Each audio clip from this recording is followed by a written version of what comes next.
fa mbola mitohatra ihany koa ny ady amin'ny fahavalo tsy tamaso dia ny valanaretina amin'izao fotoana izao. Ny gadona tetsy amin'ny seranam-piaramanidina ny atoandro teo ny vaksiny Johnson izay natolotry ny gouvernemanta amerikanina ny malagasy tamin'ny alalan'ny Covax. Fatra maherin'ny 3 hetsy no noraisina ity karazana vaksiny ity izay indray mitsindrona ihany ary tsy taka ny Covishield. Fantatra ihany koa fa ho maimaim-poana ny fisitrahana izany. Sa Sylvain eo amin'ny sary ny setrandrenabo.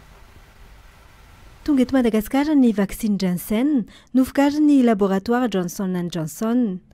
Fatram-baksiny miisa 574,3 hetsy no raisina. Indray mitsindrona ny Janssen mampiavaka azy amin'ny vaksiny fanefitry ny Covid hafa. Arak'izany, vinavinaina ho 7,4 hetsy ireo vita vaksiny. 7 ireo ny vidiny eo amin'ny sehatra iraisam-pirenena, maimaim-poana kosa ny fisitrahana azy eto amintsika. Teo antsika efa nazo Covishield dia zao misy ny vaksiny Johnson & Johnson.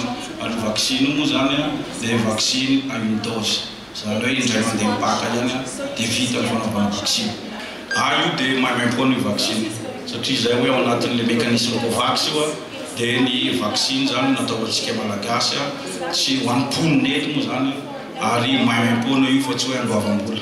Ny gouvernemanta amerikanina tamin'ny alalan'ny Covax no nazontsika ny Janssen manampy amin'ny fanatanterahana ny drafim-pirenena ho an'ny fanaovam-baksiny.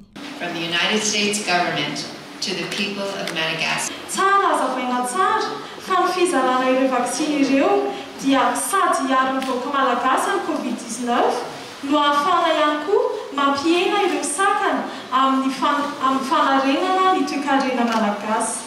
Miezaka hatrany izahay manao izay rehetra azonay atao mba hananganana tontolo azo antoka lavitry ny ambana teraky ny aretim-bofindra.